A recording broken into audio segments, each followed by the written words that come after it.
Here is my best advice for how to make your first year teaching abroad go more smoothly. So the first thing is to learn the local language before you get there if possible. It will just make your life so much easier to get around, to order food at a restaurant, to talk about money, to tell the taxi driver where to go, that kind of stuff. And this is especially true if it's a different alphabet. So in Japan or Korea, if you learn the local alphabet, at least you'll be able to read like signs on buses or like kind of figure out the menu at a restaurant, something like that. So learn the language if possible.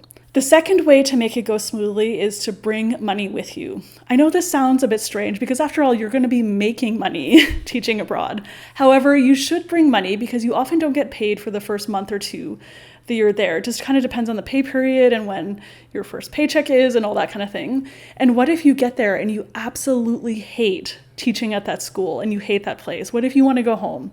If you have no money, it's not going to work. So I recommend bringing probably at least $1,000 to kind of tide you over till your first paycheck. And then also I recommend having a little bit of money in the bank or having access to a credit card in order to buy a plane ticket home if necessary. That's just kind of like a little bit of a security blanket and will give you some, I don't know, just, like a backup option just in case it doesn't work out. Okay, the third tip I have is to build a social network as quickly as possible.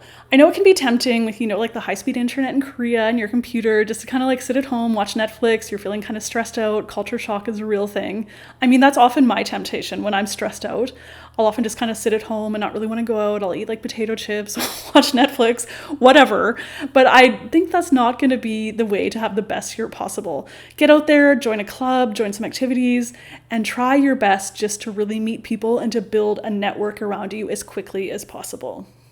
So the fourth thing is to get enough sleep, exercise, and to eat well. I know when you first go to a new country, it's exciting and there's all these things and people want to go out all the time and people are often drinking too much and just like eating out all the time. But really focus on your well-being and your mental health, especially getting enough sleep. Teaching can kind of be an exhausting job. And so if you're always going out at night or on the weekends and drinking too much and go to school and work hungover, it's going to be a tough year. So sure, do that a little bit, but in moderation, then also take time to rest. The next way to make your year abroad go smoothly is to research what specific things to pack for that country. So every country has things that are kind of a little bit different than the Western world. And maybe in Korea you can't get a certain thing, but in Japan you can easily. So do a little bit of research and find out what to pack in your suitcase. And just one very quick tip I have is if you have a large shoe size relative to other people. So for example, I'm in Canada and I wear a woman's size 10, and that's kind of like one of the biggest women's sizes in shoes that you can get. So for me, I cannot find shoes in Korea. It's actually impossible. So for me, I always knew that I would pack like say 3 or 4 pairs of new shoes. Each time I'd go home to Canada, I'd buy 3 or 4 pairs, and that would just tide me over through that year or two between going home. And then also same with pants. It was very difficult for me to find pants because I was actually taller than most of the Koreans. So I would often just bring a couple pairs of new pants just to tide me over. So kind of research what you need and fill your suitcase with the most useful things. And the last tip I have is to choose your school wisely. So your school is where you're going to be spending, say, like 30 hours, 40 hours a week. And if it's the total crap, I was going to say a different word, but if it's total crap and it stresses you out and they're not paying you and they're giving you all these extra classes with no overtime, and maybe they're not providing health insurance, but they're taking your money for that, or you're like scared of getting fired, all of these things are just super stressful.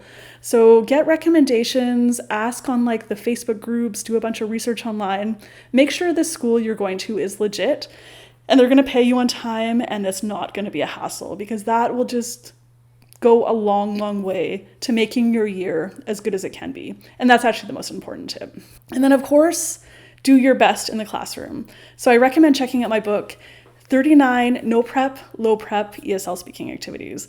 All right, so that's it. Leave a comment and tell me where you're thinking about teaching or where you are teaching in the world. Okay, catch you next time.